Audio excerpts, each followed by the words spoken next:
Mas vamos lá, gente, retomando então, para a gente não ficar até muito tarde, fazer uma conversa boa também com a Índia e com o César daqui a pouco. Então, queria já ir retomando, né, e passando a palavra para a Índia, que vai falar sobre a representação do espaço no audiovisual contemporâneo. Vou te avisar, Índia, quando estiver faltando 5 minutos. Você tem 20 minutos, e aí 5 minutinhos antes eu te aviso pelo chat, tá bom? Ok, obrigada, Lúcia. Bom, eu queria começar agradecendo a você, a Carla, por criar essa oportunidade de encontro para a gente, né? E eu tenho a impressão que todas essas oportunidades que a gente tem criado ultimamente, elas têm uma espécie de importância até política, né? Considerando a falta de espaço que a gente tem encontrado para trazer as questões acadêmicas, trazer as questões da universidade pública. Então, eu agradeço desde já aos colegas por estarem participando, né, nesse final de ano complexo, né? Bom, esse título, A Representação do Espaço no Audiovisual Contemporâneo, é um título meio guarda-chuva, que no final das contas abriga muitas das minhas diversas atividades. Deixa eu só diminuir o volume do celular aqui. E são atividades que, tradicionalmente, eu acho que, ouvindo a Lúcia falar, ficou claro para mim que cada vez que, quando a gente entra na universidade pública, a gente é assolado por milhares de demandas administrativas, demandas de todo o gênero.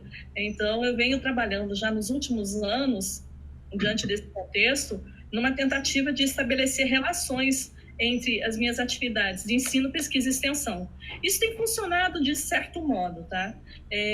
O meu interesse pela paisagem começa desde lá do mestrado, eu fiz mestrado multimeios na Unicamp. Foi um interesse específico num diretor, que era o Wim Wenders, na época.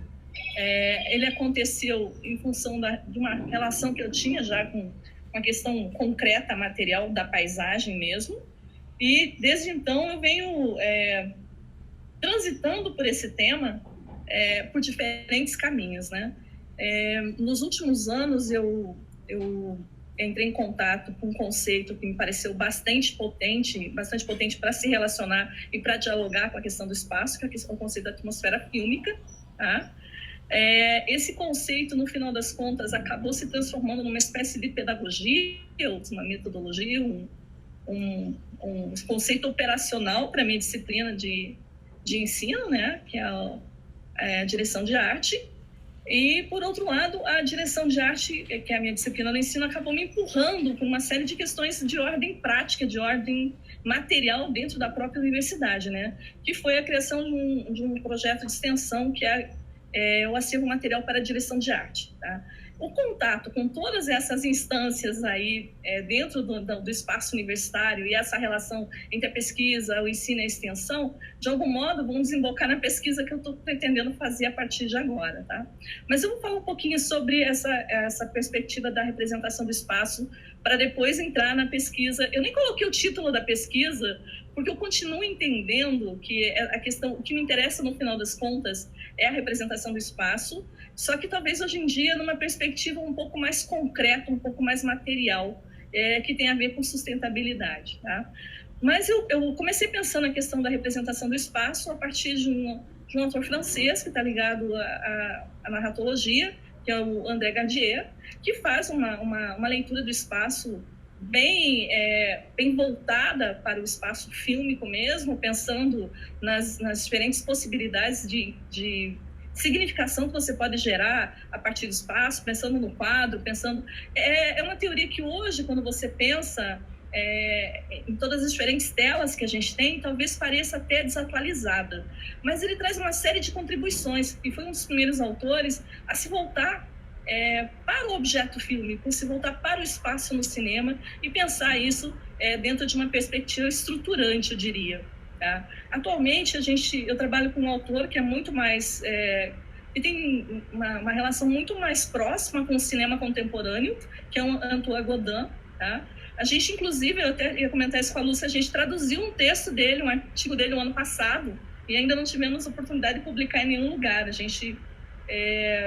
teve um rapaz que fez a tradução durante a disciplina que eu dei no PPG Cine, que é um texto super bacana, Deixa eu pegar aqui para vocês o título, que é um texto muito interessante que dialoga diretamente com o cinema contemporâneo e que eu acho que vai dialogar bastante com as questões que a Lúcia trouxe. O Antoine Godin, ele vai pensar o espaço não mais como um espaço limitado e não mais como uma categoria propriamente dita. Ele vai pensar o espaço com o que ele chama vai criar um conceito que ele chama de imagem-espaço, que é uma espécie de, que ele chama de imagem de espaço circulante. Não é mais só dentro da perspectiva narratológica, a tendência é você isolar o espaço dos outros elementos fílmicos, né? Numa tentativa de estabelecer ali parâmetros, ou estabelecer de uma forma um pouco didática, tá? A estruturação espacial. O Antoine Godin vai pensar de uma forma muito mais sinestésica, vai pensar o espaço considerando a forma como ele nos afeta corporalmente, tá? Então está muito mais relacionado com uma perspectiva aí da imagem nessa relação com o espaço como sensação do que e a imagem gerando ou envolvendo o corpo do espectador que está fora desse espaço fílmico, dentro dessa perspectiva tradicional da narratologia, mas ele vai envolver o espectador de tal forma que não envolve mais só o registro visual, envolve todos os outros registros. Tá? Então, eu acho que, nesse sentido, o Antoine Godin é uma excelente contribuição. Ele foi orientando do Philippe Dubois, então ele traz também, além de falar do cinema mais contemporâneo, ele fala bastante sobre cinema experimental, ele pensa o espaço fora também dessa perspectiva mais narrativa, ele também vai pensar o espaço numa perspectiva do cinema experimental, tá? E muito guiado por essa ideia. Eu até anotei o nome aqui do texto que a gente traduziu, que é muito interessante, dialoga um pouco lá com o Steve Chaviro, talvez, a corporeidade do espectador no espaço. Tá? Então, há um interesse por ele. Ele não vai mais pensar também o espaço dessa perspectiva até compositiva, de figura e fundo. Para ele, figura e fundo não são indissociáveis. O que você tem é um espaço circulante entre a figura no contexto da imagem, né?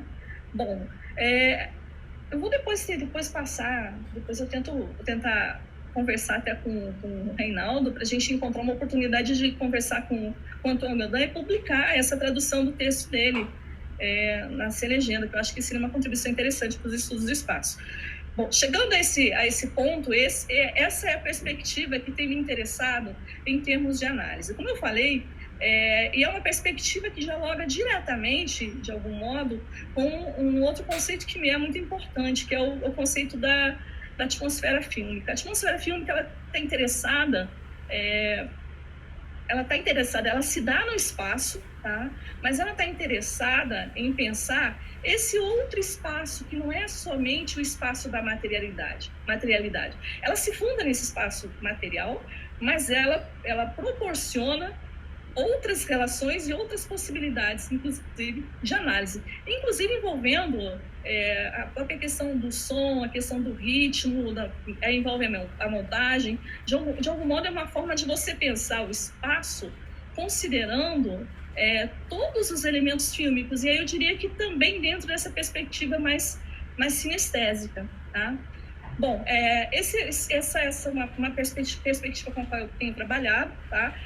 Eu trabalho com o conceito de audiovisual, porque quando eu reflito sobre essas questões da representação do espaço, sobre a questão da atmosfera fílmica, eu atuo em diferentes produtos, eu trabalho com animação, eu tenho uma relação muito forte com animação, com documentário, com minisséries, então eu estendo esse corpo teórico para vários produtos audiovisuais. Eu já fiz análise de Sense8, já fiz análise dos filmes da questão do espaço nos filmes do Éder Santos, já trabalhei, já retomei Wim Wenders recentemente, pensando uma outra chave, que aí sim a paisagem como uma expressão da nostalgia, né?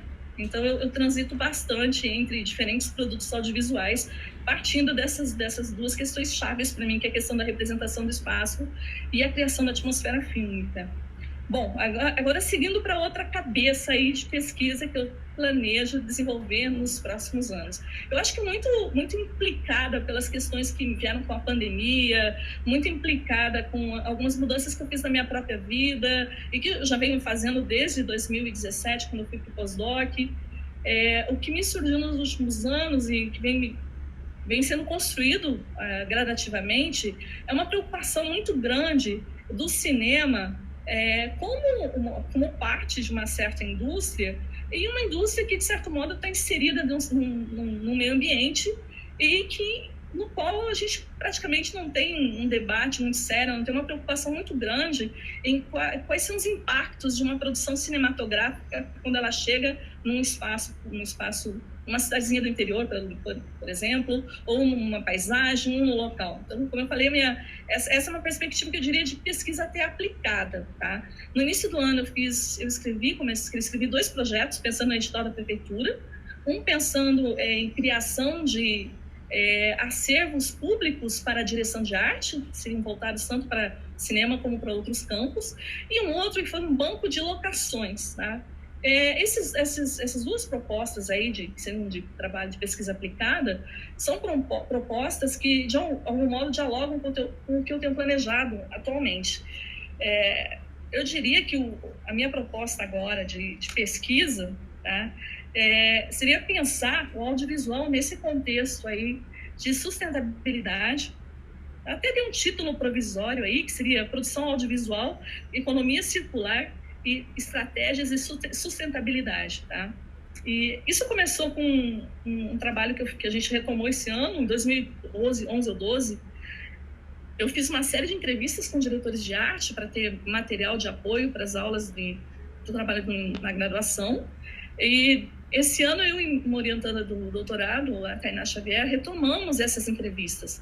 E essa questão da sustentabilidade acabou surgindo em algumas conversas. A gente tem um grupo no Audiovisual Carioca começando a pensar essa questão, trazer essa questão. Tá? E isso me levou a buscar, dentro da própria universidade, até que ponto a gente está desenvolvendo, ou a gente tem projetos, nós que somos no centro, da onde deveria emanar as pesquisas, as ideias e tal, em diálogo com a sociedade. Né? E eu descobri que a UF tem um que eles chamam de um plano de logística sustentável, né? E tem foi criado um comitê em 2018 e foi criado um plano de logística, né? E esse plano, atualmente, pelo que eu entendi, não está em vigor. Ele durou um ano só, de 2018 a 2019.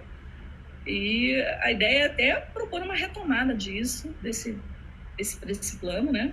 E a proposta, em termos de audiovisual, é retomar, muito das questões da direção de arte. A direção de arte produz muito resíduo, a direção de arte despende muita energia, tá? Mas agora eu estou partindo de uma questão muito mais ampla. Eu acho que eu devo entrevistar diretores de produção, devo trabalhar com várias pessoas que têm um contato direto com essa questão. Eu descobri que nós temos no Brasil uma empresa, o Cinema Verde, que trabalha com orientação para as produtoras, já trabalharam com a Bossa Nova, trabalharam com o Canal Futura.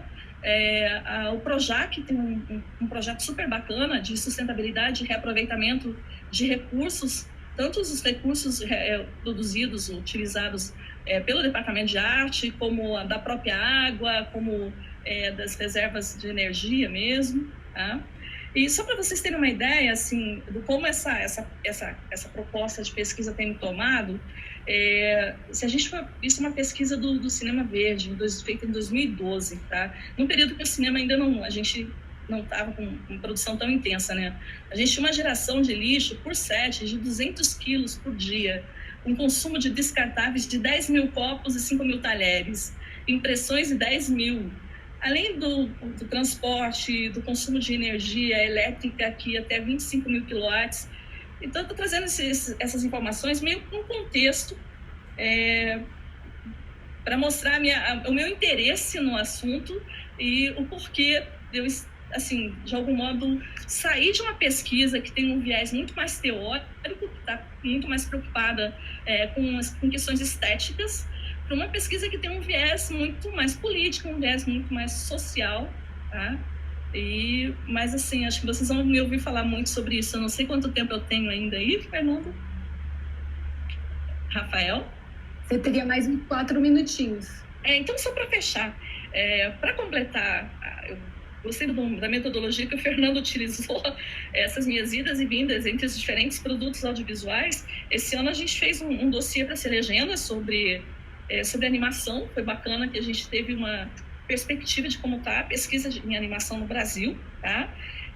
Isso me levou a ser convidada para um grupo de pesquisa chamado Acadêmicos da Animação, constituído pela Carla Schneider, pelo Maurício Silva Gino e pelo Marco Buttini.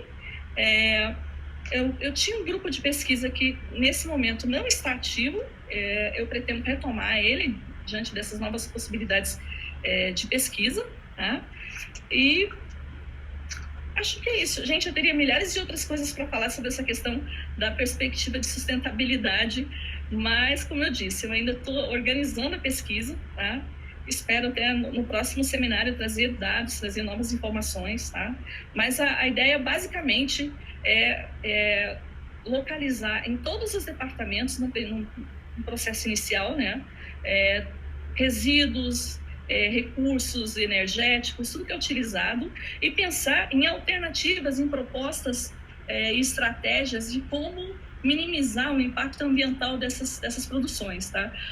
Como eu disse, tem um viés de proposta aplicada. A ideia é que essas informações, esses dados possam ser aproveitados pelas film commissions para criar critérios que seriam utilizados, né, na relação com as produções que se estabelecem nas diferentes cidades, seja no Rio de Janeiro, seja em outros locais, tá?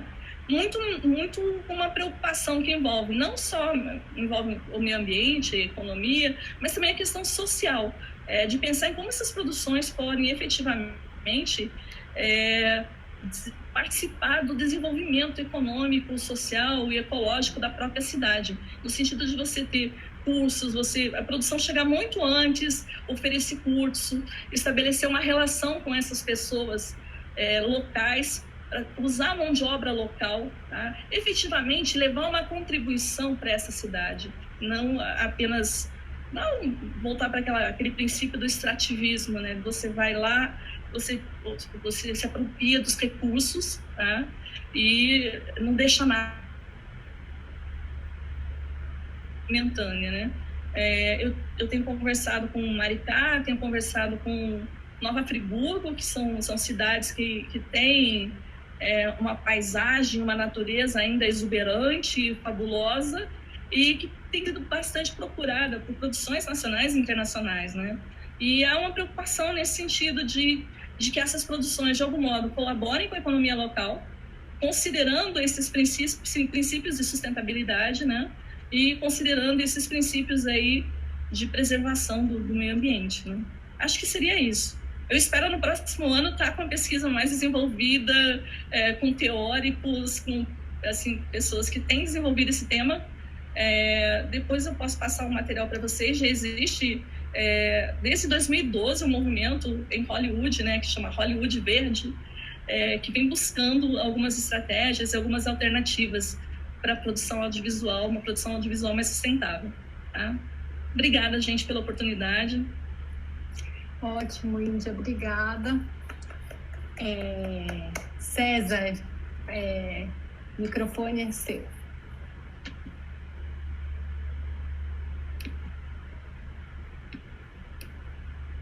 Vocês me ouvem bem? Bom dia, bom dia. Nossa, adorei ouvir a Índia. Eu sempre imaginei um set onde todo mundo acordasse cedo, pedalasse bicicletas que alimentassem baterias essas que serviriam aos refletores. Assim. Seria um set bem saudável. Agradecer a Carla e a Lúcia por esse encontro.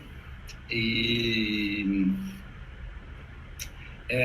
eu acho que o Douglas já falou algumas coisas sobre o Cumã. Eu acho que eu vou também dizer que nos últimos tempos, assim, os trabalhos, as pesquisas têm passado muito pelo Cumã e por uma dimensão bastante coletiva, assim, dessas pesquisas, né?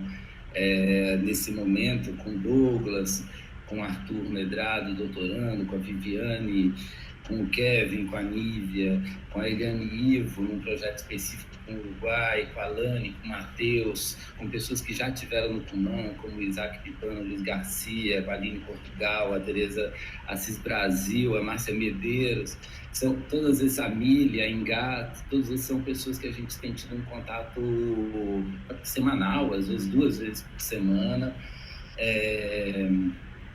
para continuar esse trabalho.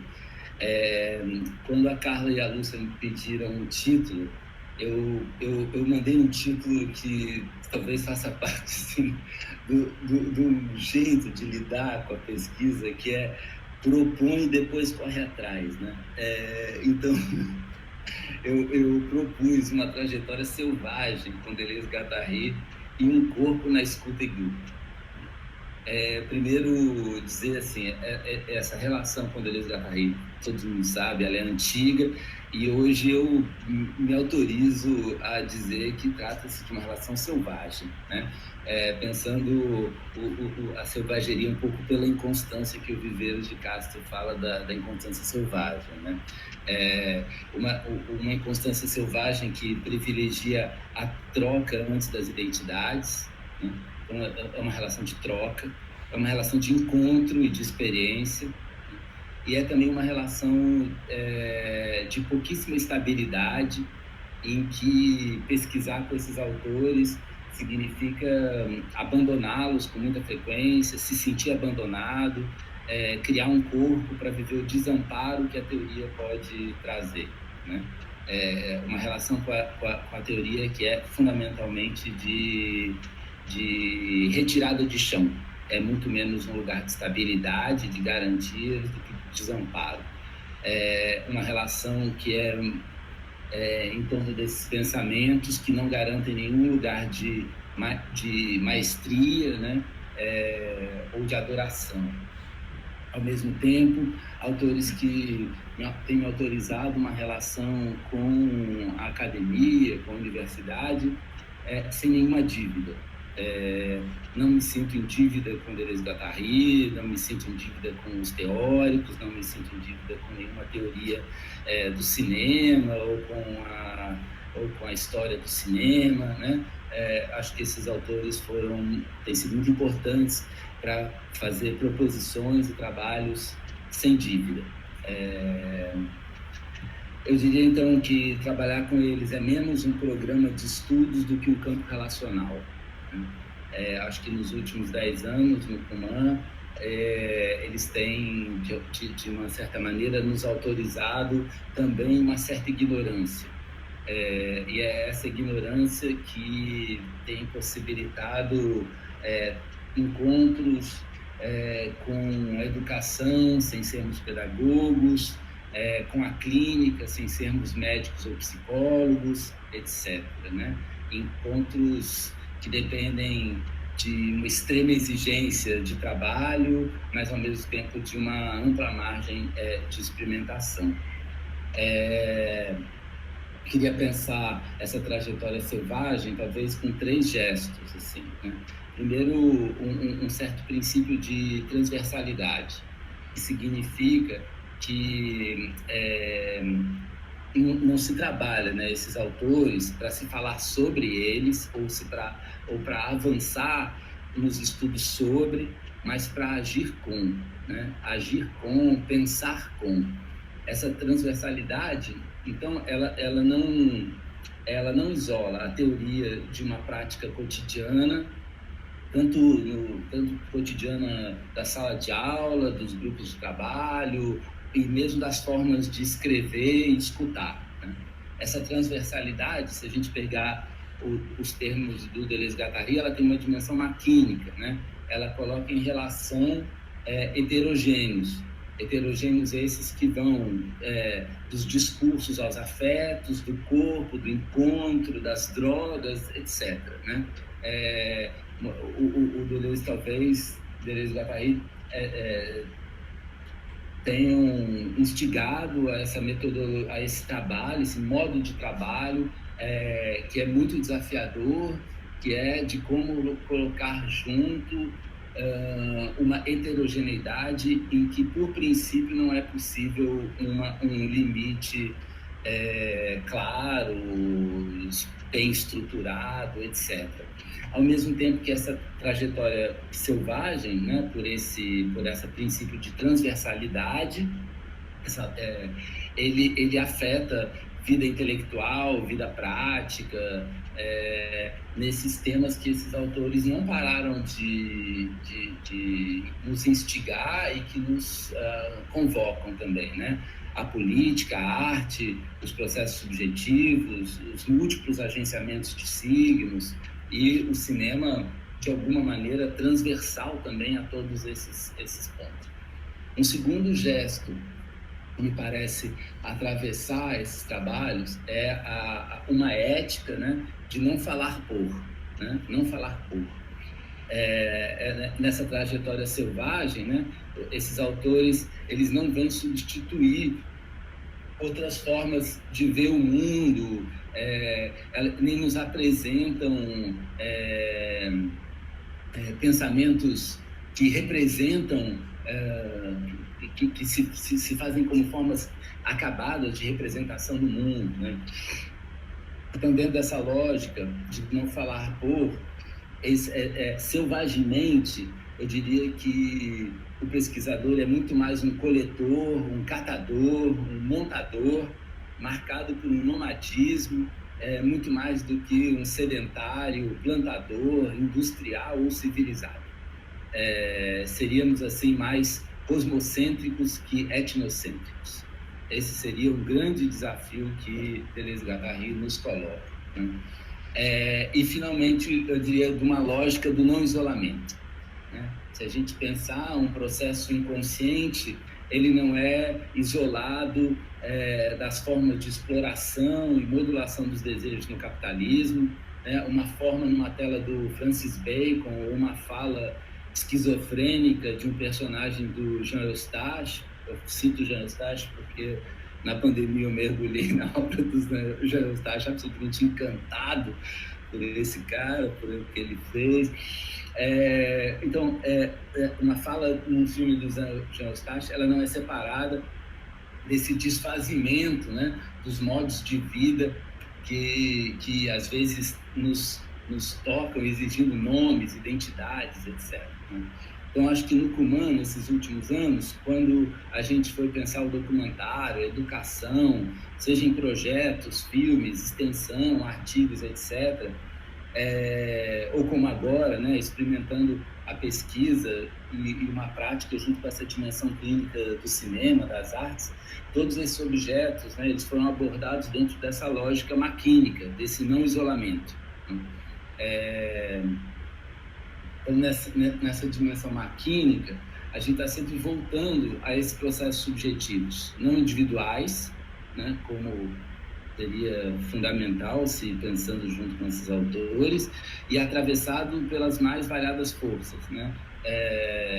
E trazendo, eu acho que esse tem sido um papel importante, trazendo para o interior dessa máquina novos operadores sensíveis, o cinema e as artes aí como como importantes operadores sensíveis, né? Seja na criação, o Douglas descreveu um pouco o grupo, os trabalhos com os professores, então essa sensibilidade que se dá com o cinema, com as artes, com a fala, com a escuta do outro, da cidade, etc.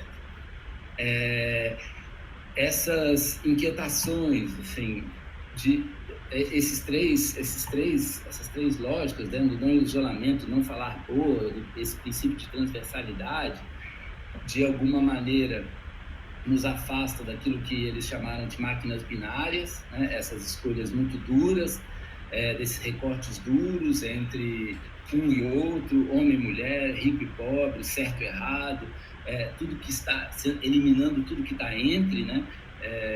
Eliminando os devires, como eles diriam, tudo que é trans, né? Tudo que está entre deve ser limpo, subjugado a essas significações mais dominantes, né? Acho que o trabalho do Cuman, para quem não sabe, Cuman é um termo tupinambá que é colocado depois de algumas palavras para identificar para fazer uma variável nessa palavra, uma variável de grande estranhamento. Então, uma cobra cumã é uma cobra que tem duas cabeças, que anda ao contrário, então esse cumã ele é sempre utilizado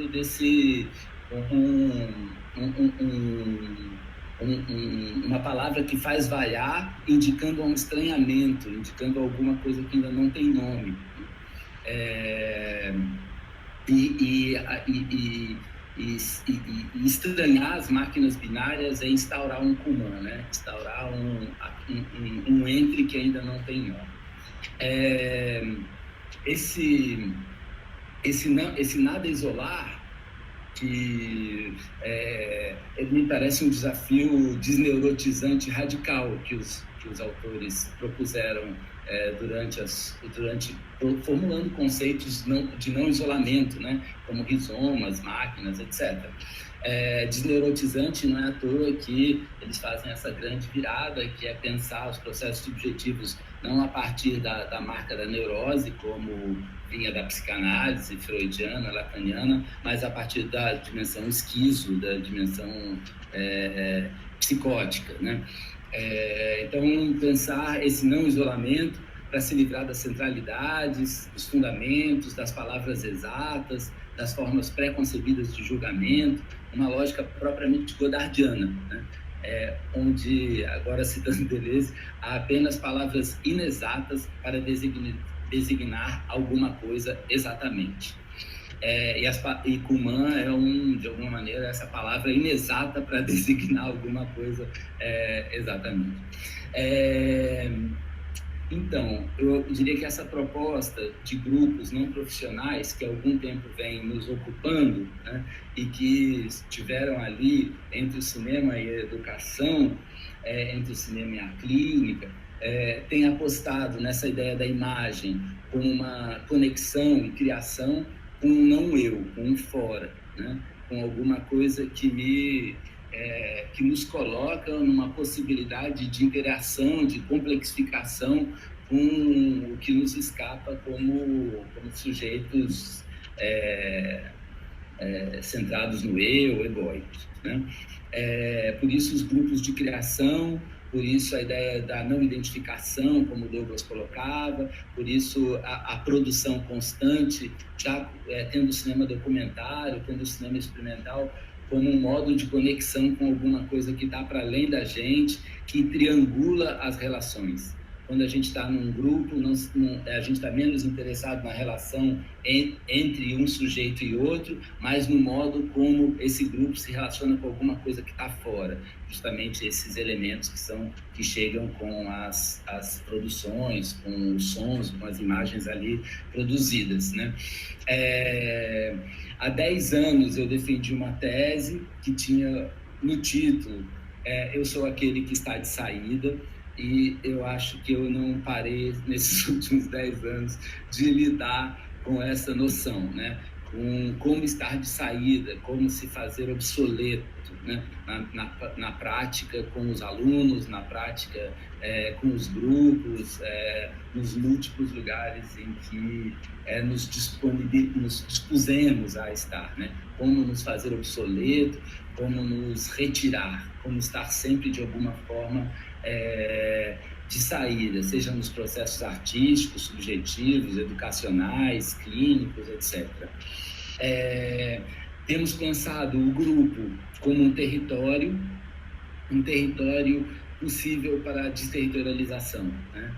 Acho que estamos no Cumã, a gente lê, talvez o nosso principal tema de leitura seja o capitalismo como modo central de produção de afetos, modulações dos modos de vida, né? Essa máquina capitalista que não para de garantir a centralidade do eu, que vai manejando o eu como um lugar de grande temor em relação a tudo que vem de fora, né?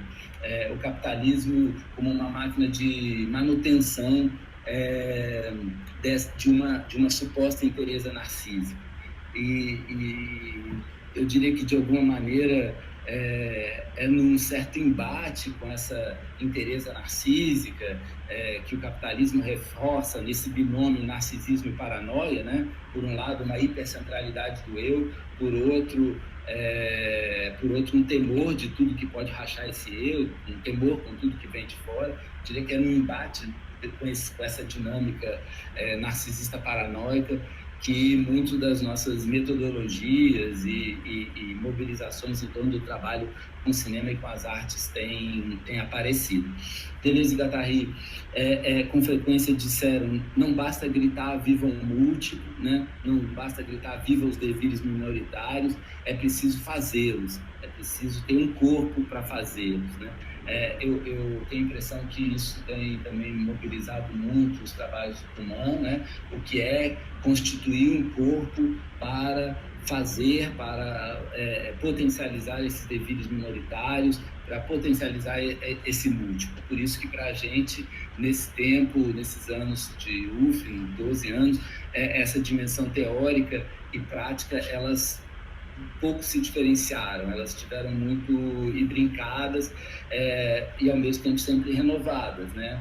Nos últimos 2 anos, 3 anos, esse trabalho com os grupos e com a clínica, por exemplo, passa a ganhar um lugar especial. Mas foi também, vocês me cortem, me avisem, que eu estou um pouco sem noção do tempo, mas foi também um trabalho, por exemplo, em torno da cidade, que essas questões também apareceram intensamente, né? A gente está... Ok, obrigado, Luiz. Então, em torno da cidade, foi fundamental para pensar justamente esses processos subjetivos numa relação com fora, com as possibilidades de experiência. Então, agora, com ex-orientandos, a gente está organizando um livro sobre cinema e cidade, com a presença da Felipe Mussa, a José Farti, o Fred Benevides, a Silvia Bosch, onde a cidade aparece como mais uma volta, né? Nessas possibilidades de experiência, nessas disputas macro e micropolíticas, menos como um problema de representação, mais como um modo como o cinema aponta para possibilidades de experimentações de mão dupla, né? Da cidade, do coletivo e de si mesmo, né? Há uma passagem, há uma formulação do Deleuze e Guattari que faz parte dessas formulações que, de alguma maneira, quando a gente se perde na pesquisa, elas voltam para dar uma reorganizada, que é o seguinte: eles dizem assim, que a arte e os processos subjetivos não se confundem. Não se trata de fazer da vida uma arte, não se trata de fazer... Não é isso, né? Os processos subjetivos e a arte, eles não se confundem, mas ambos exigem a mesma intensidade de criação. E essa exigência da criação, dessa relação com o novo, demanda também um território, porque a criação, se ela é real, ela pode ser efetivamente desterritorializante. E por isso eu dizer que o grupo é um território, né? É um território que vai possibilitar algum tipo de desterritorialização, vai possibilitar estar junto para poder escapar a essa reprodução, a essa repetição das significações dominantes, né? Então, acho que isso tem sido um foco principal dessa relação entre criação, processos subjetivos e arte. No mundo mais institucional, a gente poderia falar das práticas do cinema com a educação, do cinema com a clínica, mas o que importa é essa instauração de espaços de experimentação de si e do grupo numa relação bastante descontrolada, indominável, né? Que eu acho que o cinema nos forneceu tantos elementos. Douglas trouxe alguns, acho que todo mundo de alguma maneira trouxe outro, né? Nessa relação tão indominável com a rua, com a memória, com o outro, etc. Diria que essa transversalidade é também na escuta, com a escuta de si, do outro. Acho que são conceitos que apareceram até hoje, de fabulação, de deviroto, de potências do falso, de movimento, etc. Todos esses conceitos que, de alguma maneira, também nos ajudam a pensar o que é essa abertura para fora, para aquilo que não está... abertura para além do instituído, para o não pensado, etc.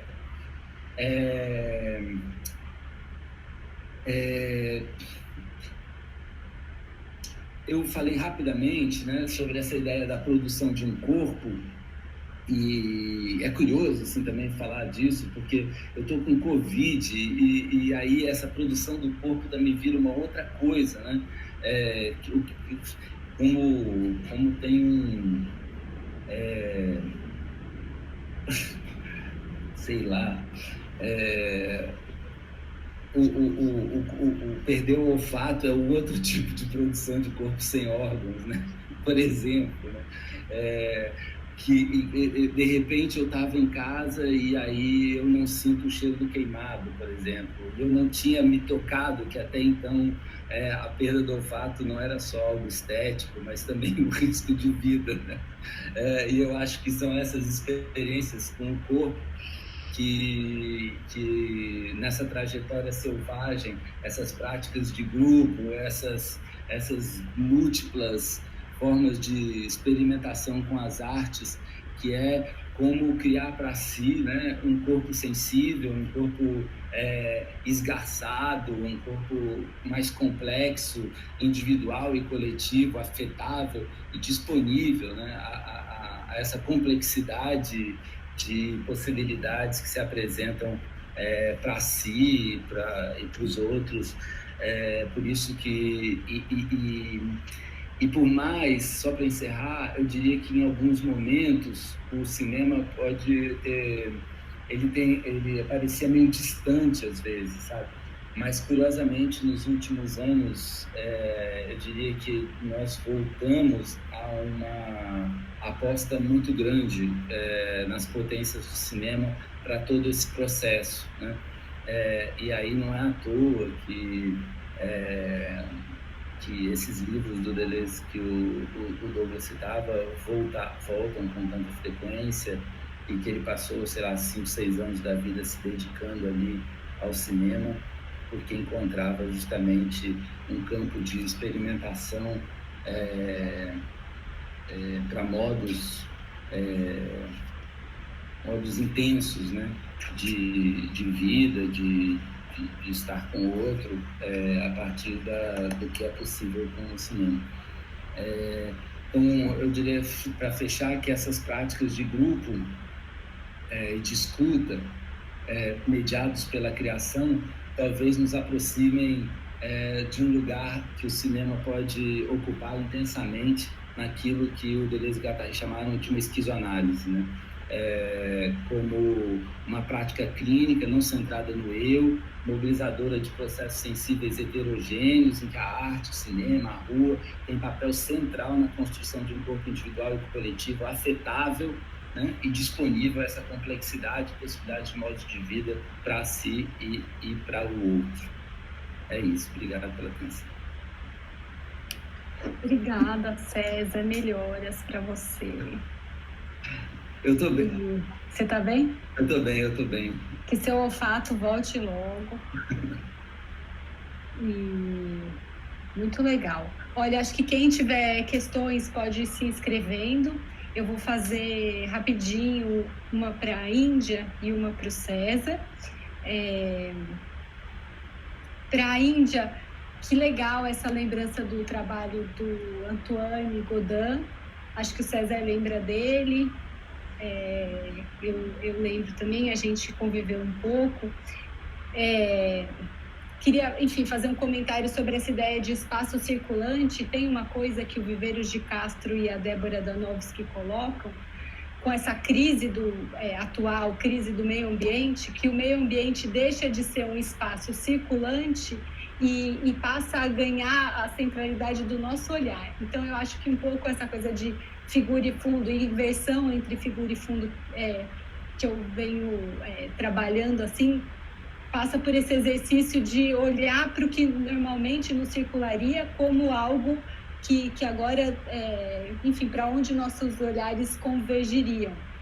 Mas o que eu queria te perguntar e te dizer também sobre um pouquinho, continuando o que o Rafael já colocou no chat, a questão dos resíduos do suporte mesmo, né? Desde do cinema filme, que gera uma quantidade de resíduos e risco e tal, mas os resíduos também do filme digital, né? E de como isso é ligado à atividade extrativista, o lítio, os minerais que são necessários para armazenamento de dados, né? E essa geração, enfim, de dados como algo que está sempre poluindo. Então, o desgaste do planeta como algo intrínseco ao nosso trabalho. E, assim, dizer que incrível esse projeto seu e que eu acho que esse pensamento mais ecológico e sustentável na atividade cinematográfica também passa por uma consciência do impacto do digital, né? E para o César, talvez, enfim, eu achei super interessante essa coisa que você falou meio no começo da sua relação com Deleuze e Guattari, que não passa pela dívida.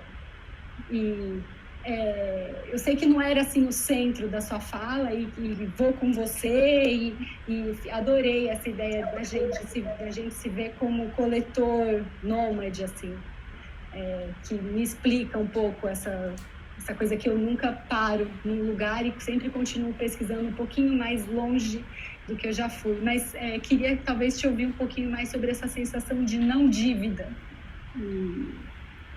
E talvez, será que eu já passo a palavra para o João Pedro? João Pedro, acho que de repente você faz e a gente bloca as minhas perguntas e as suas por uma primeira rodada de respostas. Beleza. A minha pergunta para a Índia, eu não sei se é exatamente uma pergunta, assim, ou um comentário, mas só me apresentar, gente. Eu sou o João Pedro, sou calouro da licenciatura. E aí, nisso que a Índia ela foi falando, eu fiquei imaginando muito uma questão de interdisciplinaridade muito forte, assim, né, com várias áreas, né, que dá para serem dialogadas, assim. E aí, uma pergunta que eu começo, assim, partindo, se ela pensa,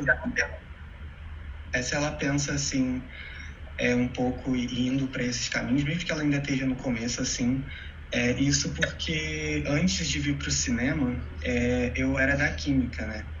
E tem um campo da química, que é o da química verde, em que se pensa muito essa questão não da remediação, mas da prevenção, assim, né? Que eles elaboram 12 pontos programáticos, assim, de como que você pode reduzir os impactos da química no meio ambiente, né? E aí são vários pontos bem específicos mesmo, que eles vão detalhando sobre tudo isso. E aí eu fiquei fazendo muitos paralelos, assim, e queria só se ela pudesse falar alguma coisa sobre isso.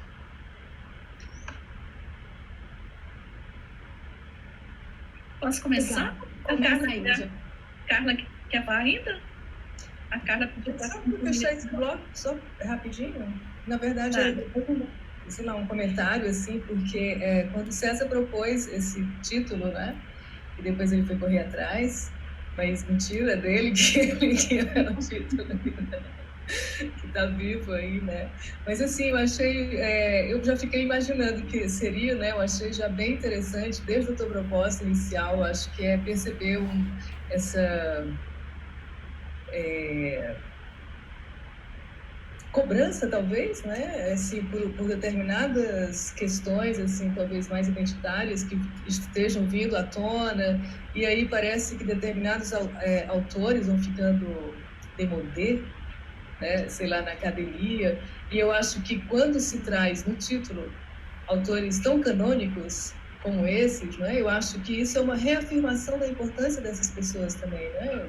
Eu entendo que isso tenha passado pelo teu interesse. Mas aí só uma questão ainda, César, que eu ainda não entendi. Eu lembro que quando você apresentou o título, Você colocou Trajetória Selvagem com Deleuze e Guattari e um corpo na escuta e grupo. Eu estou lendo e relendo, eu continuo sem entender esse e grupo. É só um detalhe bobo.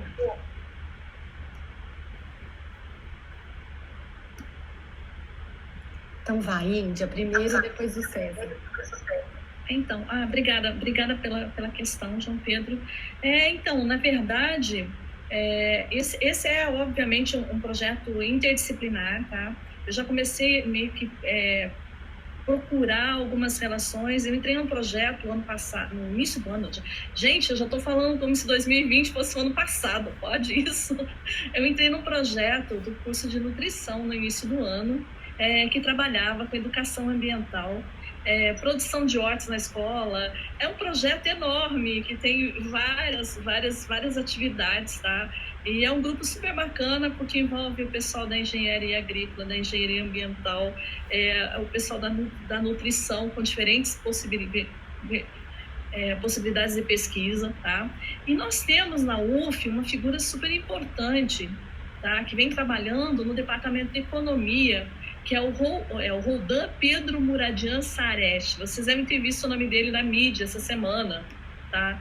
Porque ele está entre os pesquisadores mais influentes do mundo, de acordo com uma pesquisa que foi produzida por uma consultoria britânica, tá? Na economia, na pós da economia, eles têm uma linha de pesquisa que chama desenvolvimento sustentável, tá? Na verdade, ele trabalha com questões de ecossistemas, gestão comunitária de resíduos, instrumentos de mercado para a política ambiental, bem-estar subjetivo e sustentabilidade, que foi um aspecto que me interessou bastante, inclusive, e dialoga um pouco com essas questões aí do César, de estar discutindo o cinema e a clínica, o cinema. E, além disso, como eu falei, a própria UF tem um comitê de sustentabilidade que parece-me que está com suas atividades suspensas, tá? Mas é um comitê que, no momento em que funcionou, a ideia era que algumas atividades gerassem pesquisa, gerassem PIBICs, gerassem em diferentes cursos da própria universidade, tá? Mas como o comitê está parado, eu não sei se isso deve retornar. Eu andei conversando com algumas pessoas, peguei alguns contatos, iniciei uma conversa para a gente tentar retomar as atividades do comitê, tá? E verificar até que ponto os propósitos desse primeiro grupo, desse primeiro plano de logística, até que ponto eles conseguiram atingir todos os campos da universidade, onde não atingiu, por quê, e tentar ampliar, tentar fazer essa coisa voltar a funcionar.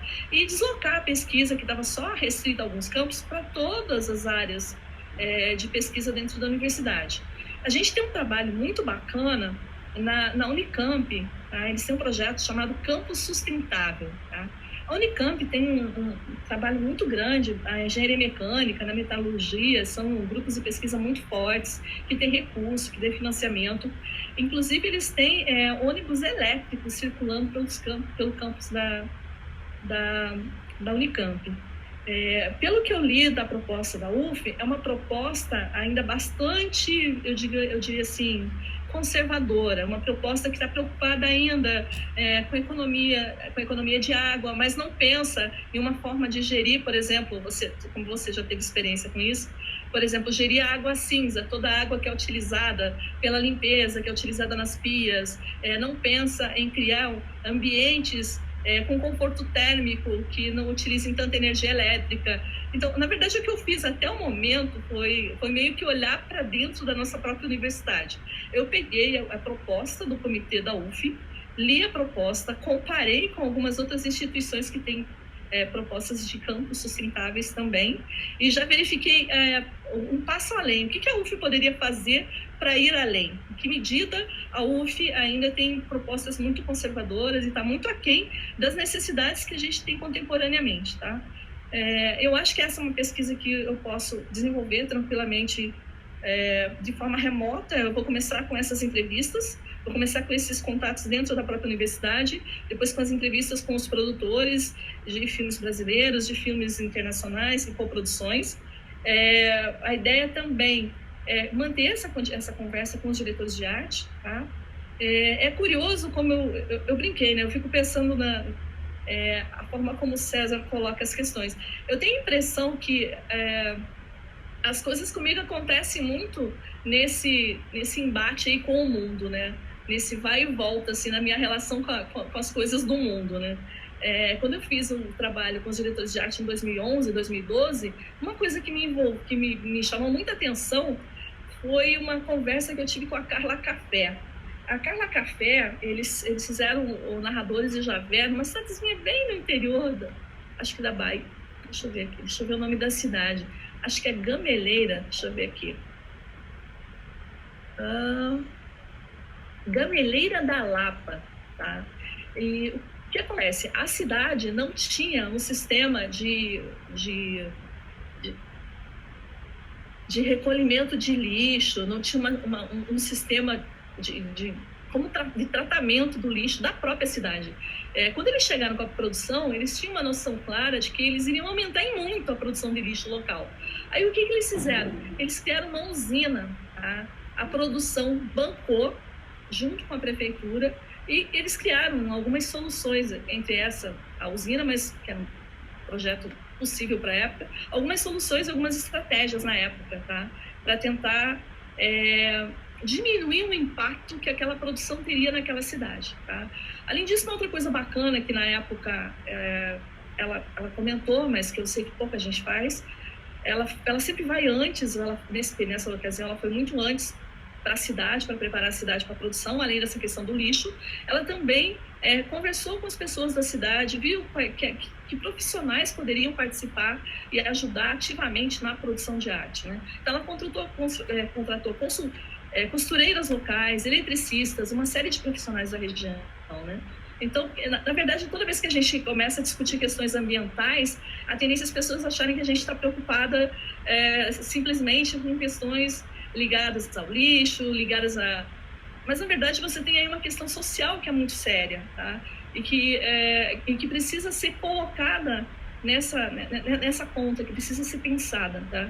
E eu acho que o audiovisual, a produção audiovisual é um espaço, tá? Que pode envolver, que pode, de algum modo, funcionar até para startar outros processos, entendeu? Que envolvem essa relação com o ambiente, né? Acho que é isso, espero ter respondido. César? Bom, acho que a primeira questão sobre a dívida realmente não era muito central na fala, mas eu acho que tem a ver, né, Lúcia, com resistir a um lugar que a academia pode colocar os sujeitos que com ela se relacionam, né? O saber como uma dívida. Você está sempre diante de uma incompletude, obviamente, de um não saber, de uma ignorância. Esse é o nosso trabalho, né? Se relacionar com isso. E eu acho que o Deleuze e Guattari, de alguma maneira, apontam para uma dimensão da experimentação com o saber, né?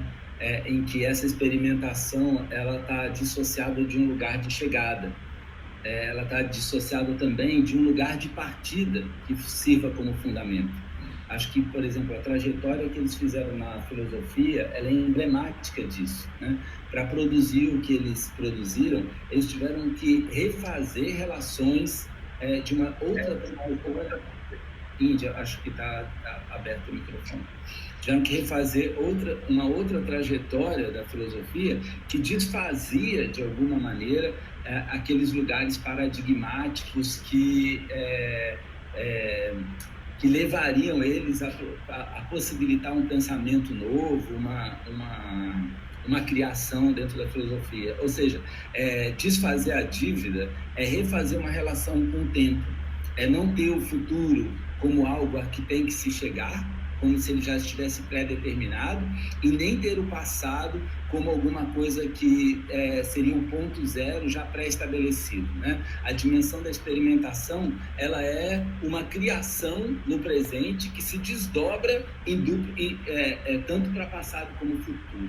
Acho que desfazer a dívida tem a ver com isso, com uma distância em relação a um ideal de passado ou futuro para uma experimentação mais imanente, mais do presente. Agora, em relação ao título, eu acho que primeiro, que se você ficou lendo e relendo, já é sinal de que o título funciona, né? Porque normalmente os títulos a gente só... eu acho que tem duas coisas. Primeiro é o E, né? O E tem essa ideia de uma multiplicação, que ele poderia continuar incessantemente sem fazer oposição. Como vocês sabem, todo o pensamento de Deleuze e Guattari tem um tensionamento com as relações dialéticas, com as relações binárias, né? Então o ele é uma multiplicação. Então seria e um corpo na escuta, e grupo, e coletividade, e, né, ele poderia ser multiplicado assim. E acho curioso também você falar autores canônicos. Realmente curioso que Deleuze e Guattari tenham se tornado canônicos. Talvez no Brasil, né? Porque na França não há nada canônico em Deleuze e Guattari, são marginais, ainda marginais, assim. Mas são os canônicos que eu tenho a impressão que foram com eles que hoje em dia ainda se produz, né? Se a gente pegar autores que para a gente têm sido importantes, como Paul Preciato, como Sueli Ronick, como o próprio Lapujade, que organiza uma parte da obra dele, o Lazzarato, nos últimos 20 anos o Toni Negri, tudo um pensamento ligado à política, à militância, à questão de gênero, a psicanálise mesmo, né? A Sueli Ronick afirmando a psicanálise radicalmente, que são muito atrelados em diálogo com Deleuze e Guattari. Então, eu diria que tem uma contemporaneidade a ser radicalmente explorada nesses autores, né? É muito impressionante o modo como eles leram o capitalismo nos anos 70 e o que se desdobrou. Sim, esse livro do Lazzarato, um livro absolutamente brilhante, né? Ele apontando como o Guattari nos anos 70 ele percebia que o humano perdia uma centralidade em direção aos algoritmos, né? O capitalismo passa a ser alguma coisa que só acontece. E a gente está vendo isso acontecer de uma maneira brutal, né? Não há mais nenhuma agência humana para aquilo que nos acontece, né?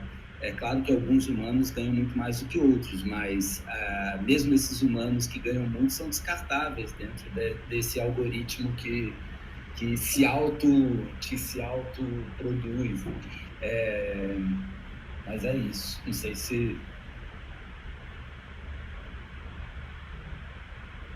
A gente tem uma pergunta também do Rafael no chat para o César e para a Índia, né? De como relacionar essas questões com a prática de ensino. Então, Rafael, eu estava até tentando anotar aqui. Eu acho que você é uma das poucas pessoas aqui do grupo que conhece o depósito da UF, o Mequinho, né? Que a gente foi lá tentar resgatar os projetores e os materiais lá para exposição, né? Naquela ocasião eu fiquei imaginando que boa parte daqueles materiais, muita coisa daqueles materiais que estavam ali poderiam estar numa espécie de museu da própria área. Eu me lembro, e até eu fiquei tentada a negociar para levar para o acervo de arte, apesar da gente ter pouco espaço, que a gente tinha muito material de um laboratório de farmácia, por exemplo, equipamentos que estavam em desuso, mas que são equipamentos antigos, pipetas e uma série de tubos de ensaio, uma série de materiais que me pareceram muito interessantes do ponto de vista da direção de arte. Eu fico me perguntando também se não seriam interessantes para a própria farmácia, entendeu? Porque ali, de algum modo, você tem a história das tecnologias e você tem a história dos dispositivos que foram utilizados pelo curso de farmácia, né? E aí eu fico me perguntando, a gente meio que faz um pouco isso, você faz isso no Lupa, né? Você, de algum modo, está há algum tempo já reunindo todo o material de audiovisual, de dispositivos audiovisuais que foram utilizados ao longo dos anos e criando uma espécie de arqueologia da tecnologia audiovisual, né? Eu imagino que os outros institutos e os outros departamentos devam ter também seus próprios dispositivos, suas próprias técnicas que estão impressas nesses dispositivos, né? E que isso tudo poderia, de algum modo, se transformar em elementos materiais de uma história que pode ser contada ali por esses materiais, né? Então, eu imagino que essa possa ser uma ideia, né, isso eu estou pensando em termos de universidade geral, né, como a gente aproveitar. Como a gente vem tentando fazer isso, como eu venho tentando fazer isso em direção de arte? Desde o primeiro momento que eu criei o acervo foi muito uma tentativa de fazer isso, né? Primeiro, de reaproveitar os próprios materiais que a gente tinha ali dentro da universidade, né?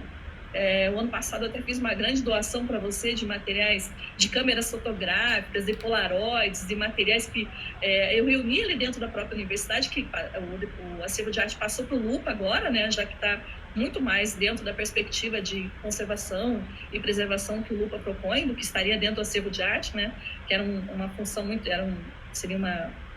teria uma funcionalidade muito mais restrita e muito mais estética do que necessariamente estaria dentro dessa perspectiva aí dos estudos de preservação, né? E a outra forma é reaproveitando o material. Esse reaproveitamento não surgiu inicialmente nem dentro de uma perspectiva de sustentabilidade, surgiu pela própria falta, pela própria precariedade, né, de recursos que a gente sempre teve dentro da UF. Então, desde que eu entrei na UF, praticamente, a gente ganhou uma doação de tapadeiras, a gente pinta, repinta, passa massa, cobre, forra com tecido as mesmas tapadeiras há pelo menos uns 5 anos, né? Fora isso, a gente recebe todo o material de produção que os alunos não utilizam, né?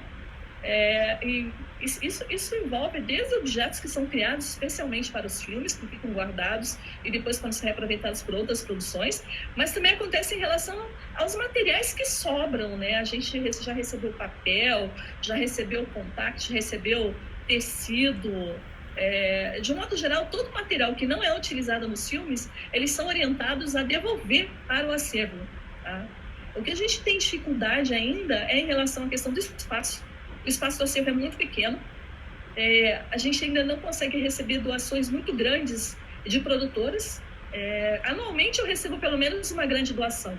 O ano passado, por exemplo, a gente recebeu, muitos quilos de tecido, de cetim, de veludo, que tem sido utilizado de forma muito criativa nos últimos filmes que foram feitos, até o final de 2019, né? Mas eu recebo doação de mobiliário e de outros materiais e eu não tenho espaço para isso. E fora isso, a minha grande frustração é não poder efetivamente aproveitar os próprios resíduos produzidos pela universidade, tá? Uma outra forma que a gente pode passar a incorporar, e que eu acho que eu nunca fui atrás por pura ignorância mesmo, a gente tem dentro da universidade, dentro do Ministério do Planejamento, critérios para o que eles chamam de uma licitação sustentável. A gente pode, quando faz uma licitação para compra de equipamentos, para compra de materiais de consumo, a gente pode incluir no processo licitatório alguns critérios de sustentabilidade. E essa empresa, a empresa que for se candidatar a esse processo licitatório deve cumprir esses critérios de sustentabilidade. Fora isso, eu acho que a gente tem que incorporar, eu tenho incorporado isso nas minhas discussões, nos meus debates já há algum tempo. Acho que agora, com um pouco mais de conhecimento, um pouco mais de informação, talvez eu consiga fazer isso com mais intensidade, com mais força, tá? Para mim é sempre interessante passar primeiro pela experiência e ver a possibilidade real das coisas acontecerem, né? Então, o que eu fiz durante a pandemia, entre todas as milhares de reuniões e outras coisas, foi tentar criar uma casa sustentável. Eu estou fazendo isso ainda, estou em processo. A gente está fazendo uma gerência de recursos hídricos, recursos energéticos. É o meu projeto para a pandemia, tá? É uma casa simples, mas é uma casa que vai ter todas as possibilidades de sustentabilidade. Se eu consigo fazer isso numa casa com pouquíssimo recurso, é muito provável que uma produção, por menor que seja o recurso, uma produção audiovisual, teria condições de fazer. É só uma questão de fazer boas escolhas. Tá? Obrigada, gente.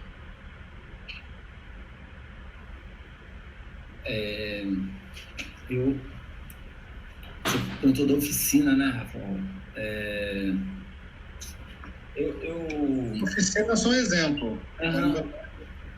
Eu acho que o exemplo mais radical são os grupos, né? Que a gente está no Cumã, mas a oficina, isso acaba acontecendo de outra maneira, apesar de toda essa dificuldade grande que é trabalhar com 40 pessoas e a dificuldade de instituir essa ideia de um grupo, né? No meu livro eu chamei de mafuá, né? Que não é uma igualdade, né? Mas é o que cada um tem para levar ali para dentro, sem que nenhuma dívida se anteceda, né? a esse encontro, né?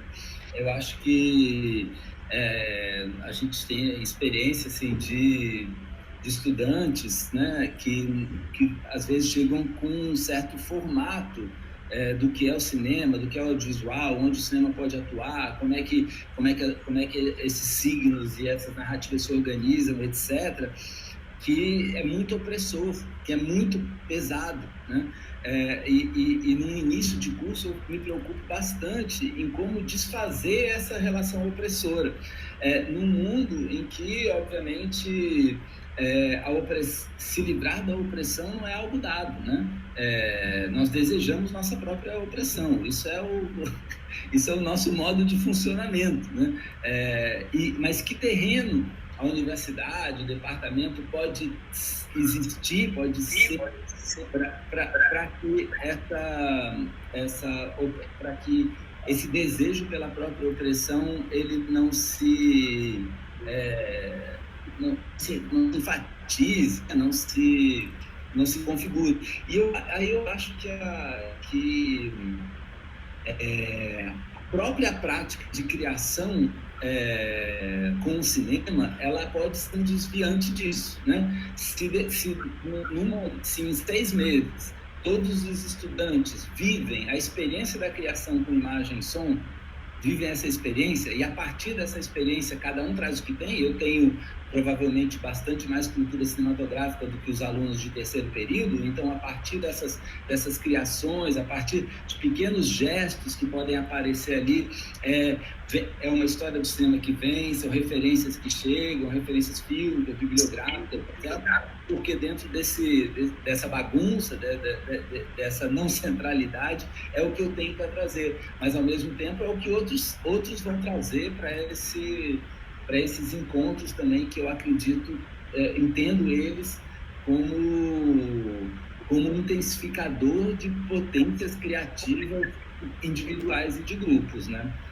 Tendo o cinema com tudo que ele já nos traz, mas também tendo lá vidas que estão muito distantes da minha, e que, de alguma maneira, o desafio metodológico é que essas diferenças possam habitar um mesmo caldeirão, um mesmo caldeirão mesmo, o mesmo caldo ali, de onde alguma coisa acontece. Me preocupa muito esse desejo de atender, né? Dos estudos. Também é isso, quem passou no Enem para cinema na UF passou por um processo tão massacrante, né? Tão desubjetivante, né? Que eu acho que o próprio lugar de entrar num curso ligado às artes já é um negócio que a gente... Como é que a gente acolhe justamente essa desterritorialização radical que pode ser essa passagem, né?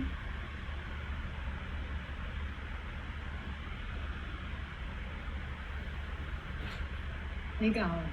Obrigado, César. Índia. Obrigada, César, Índia. E não sei se não tiver mais nenhuma questão, acho que a gente pode ficar por aqui e se encontrar de novo amanhã às 10 para a fala do Reinaldo, que vai falar sobre o cinema entre a história e a política. O link é o mesmo, né, Carla? Vai funcionar todos os dias, os 3 dias. deu certo, né? A gente estava com medo de não dar certo, mas enfim, eu acho que deu bem certo. Então amanhã tem novas comunicações, né? Que são 5 também, no mesmo formato, 3 no primeiro tempo, no segundo tempo mais 2. Além do Reinaldo tem o João Luiz, o Fabiano. No segundo tempo tem a Eliane Salvatierra e depois a Mariana Baltar. E aí a gente, enfim, amanhã então a gente se encontra, né, às 10 horas aqui, um pouquinho antes pra gente começar na hora. Então valeu, gente. Também queria agradecer todo mundo pelas apresentações de hoje. A gente se vê amanhã. Muito legal. Valeu, gente, foi ótimo. Beijos, tchau. Tchau. Beijos, tchau. Tchau, tchau.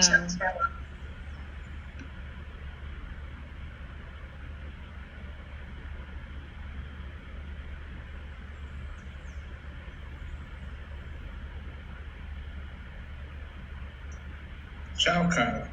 A gente se vê amanhã, né? O tchau, todo mundo dá tchau pelo chat, eu esperei para dar tchau ao vivo.